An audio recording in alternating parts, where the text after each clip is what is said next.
Hi. சிலருக்கு சில படங்கள் வந்து எவ்ளோ பார்த்தாலும் புடிக்காது. சில படங்கள் வந்து நாம பார்க்க பார்க்க நம்மளுக்கு ரொம்பவே புடிக்கும். சில படங்கள் வந்து சும்மா பார்த்தாலே நம்ம கை தட்ட ஆரம்பிக்கும். இன்னைக்கு அப்படி ஒரு படம் பார்த்திருக்கேன். நிலவுக்கு என் மேல் என்னடி கோபம். Written and directed by Dhanush. தலைவா, என்ன பண்ணி வச்சிருக்கீங்க? ரொம்ப நார்மலான ஸ்டோரி. அங்கங்க ட்விஸ்ட் அண்ட் டர்ன்ஸ். கடைசியில அதுக்கு ஒரு செகண்ட் பார்ட் லீடு. அது அப்படியே முடியுது.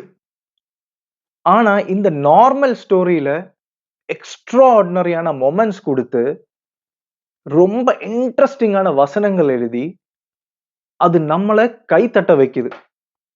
இதுக்கு எல்லாத்துக்கும் காரணம் ஒரு பேரு தான் தனுஷ். நார்மலான story. Rich girl, middle class பையன், அவங்களோட லவ் ஸ்டோரி. அதுல என்னெல்லாம் நடக்கும்? நெறைய விஷயங்கள் நாம இமேஜின் பண்றது அப்படியே நடக்கும். நாம இமேஜினே பண்ணாத நெறைய விஷயங்களும் நடக்கும். இந்த படத்துல வசனங்கள் டிராமேட்டிக்கா இருக்குது. இருந்தாலும் அந்த டிராமாட்டிக் வசனங்கள்ல காமிக் டைமிங் இருக்குதே, செம்மையா இருக்கும். ரொம்ப என்டர்டெய்னிங்கா, ரொம்ப ரொம்ப என்டர்டெய்னிங்கா. எல்லாருக்கும் இந்த படம் புடிக்குமா, புடிக்காதா தெரியவே தெரியாது. ஆனா, எனக்கு இது ரொம்பவே புடிச்சிருந்தது. அங்கங்க கை தட்டினேன், அங்கங்க விசில் அடிச்சேன், டான்ஸ் கூட ஆடுனேன். அவ்ளோ நல்லா இருந்தது எனக்கு. இந்த சென்ட்ரல் கேரக்டரோட வசனங்கள் எல்லாமே அவன் பேசும்போது கண்ண மூடுனா தனுஷ் பேசுற மாரி இருக்கும். அது பிளஸ்ஸா, மைனஸ்ன்னா தெரியாது. ஏன்னா, நெறைய இடங்கள்ல அது ரொம்பவே பிளஸ்ஸா இருக்கும். சில இடங்கள்ல மைனஸாவும் இருக்கும். ஃப்ளோஸ் இல்லாம படம் எடுக்க முடியாதுல்ல. ஆனா, ரொம்பவே ஸ்வீட்டா ராம்காம் அந்த ஜானர்ல இந்த படம் சரியா பொருந்தும்னு நான் நெனைக்கிறேன். ஜி.வி. பிரகாஷ். நம்ம முந்தியெல்லாம் பார்க்கும்போது, ஹாரிஸ் ஜெயராஜோட ஆல்பம்ஸ் வந்து அப்படியே தனியா தெரியும். படம் நல்லா இருக்கோ, நல்லா இல்லையோ, அந்த ஆல்பம்ஸ் எல்லாமே சூப்பர்பா இருக்கும். அப்படி ஒரு ஆல்பம் இந்த படம்.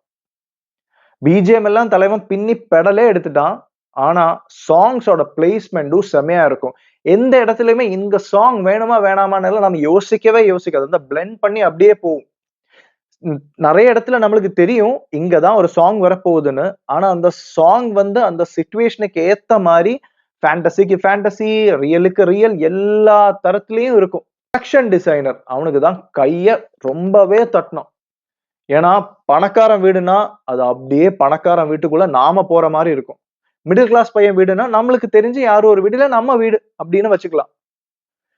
டெஸ்டினேஷன் வெட்டிங்னா, நம்ம இந்த படத்துல எல்லாம் பார்த்திருக்கோமே, ஹிந்தி படத்துல எல்லாம் பார்க்கிற மாரி அப்படியே ஒரு செட்டு.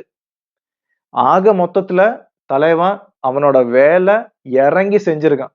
அப்படிதான் சொல்லணும். காஸ்டியூம்ஸும் சரி ரொம்பவே நல்லா இருந்தது. இந்த படத்துல முக்கியமா நாம பேச வேண்டியது இந்த படத்தோட பெர்ஃபார்மன்ஸ். இந்த மெயின் லீடு பையனும், கூட மேத்யூவும், அனிகாவும், அவங்க ஃப்ரெண்ட்ஸும் அதெல்லாம் நாம தவிர்த்தாலும், சரண்யா பொன்வண்ணன், சரத்குமார், இந்த பையனோட அப்பாவா நடிச்சிருக்கிற அந்த ஆளு, எல்லாருமே செம்மையா பண்ணியிருந்தா. இந்த சரண்யா பொன்வண்ணனோட அம்மா கேரக்டர் இருக்குதே, நம்ம விஐபில தனுஷுக்கு அம்மாவா இவங்கள பார்த்திருக்கோம். செம்மையா நாம என்ஜாய் பண்ணியிருக்கோம். அதான் அப்படியே பண்ணியிருக்கான்னு சொல்ல முடியாது. ஆனா, காமிக் டைமிங் ஃபர்ஸ்ட் கிளாஸா இருக்கும். அதோட அந்த வசனங்கள் வந்து இன்னும் அதுக்கு ரொம்பவே பலமா இருக்கும். சரத்குமாரோட கேரக்டர். ஸ்வீட்டா, ஸ்டைலிஷா, கிளாஸியா கேரக்டருக்கு என்ன தேவையோ, அதுல எந்த ஹீரோயிசமும் இல்லாம செம்மையா பண்ணிட்டு அப்படியே காணாம போவான். நம்மளுக்கு அது இவன் வில்லனா, வில்லன் இல்லாம இருப்பானா அப்படியெல்லாம் யோசிக்கும். ஆனா, அதுக்கெல்லாம் இடமே குடுக்காது. டக்கு, டக்கு, டக்குன்னு வந்து பெர்ஃபார்ம் பண்ணிட்டு போயிட்டே இருப்பான். இந்த மேத்யூவோட கேரக்டர். இந்த ஆக மொத்த படத்துல அவன் தான் இதோட ஷோ ஸ்டீலர். ஏன்னா, அவனுக்கு அவனே டப் பண்ணலன்னு எனக்கு தெரியுது. ஏன்னா, நான் ஒரு மலையாளி. எனக்கு ரொம்பவே தெரியும். அவன் டப் பண்ணலன்னு. நெறைய இடத்துல லிப் சிங்கே ஆகல. இருந்தாலும், அத எல்லாம் ஓவர் கம் பண்ணி, அவன் பெர்ஃபார்ம் பண்ணி வச்சிருக்கான். அவன் நடிச்சு, அத அப்படியே அவன் வாழ்ந்திருக்கான். அப்படிதான் சொல்லணும். அவனோட கவுண்டர் டயலாக்ஸும் சரி, அவனோட ரியாக்ஷன்ஸும் சரி, சில லுக்கு சரி, எல்லாமே அவன் தெளிவா பண்ணியிருக்கான். அதுல கிரெடிட் எல்லாமே தனுஷ்க்கு தான் போகும். ஏன்னா, அவனுக்கு என்ன தேவையோ அவன் அப்படிதான் செஞ்சு, காமிச்சு எடுத்திருக்கான்னு தான் நம்மளுக்கு அப்படியே தெரியும். இருந்தாலும், இவன் அத தெளிவா பண்ணியிருக்கான். அதுக்கு அவனுக்கு கை தட்டியே தான் ஆகணும். இதுல எல்லா கேரக்டர்ஸுமே அப்படிதான்.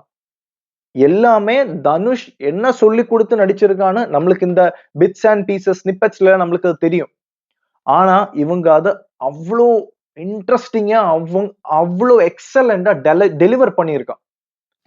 ஆக மொத்தத்துல தெளிவா ஒரு நல்ல படத்த இன்ட்ரஸ்டிங்கா எழுதி நம்மளுக்காக குடுத்திருக்கான்.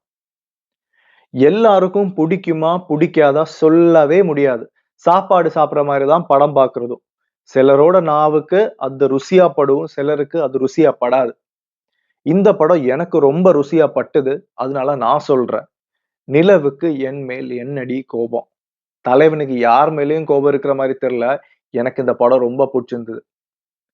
போய் பார்த்து என்ஜாய் பண்ணுங்க. Till we meet again. See ya.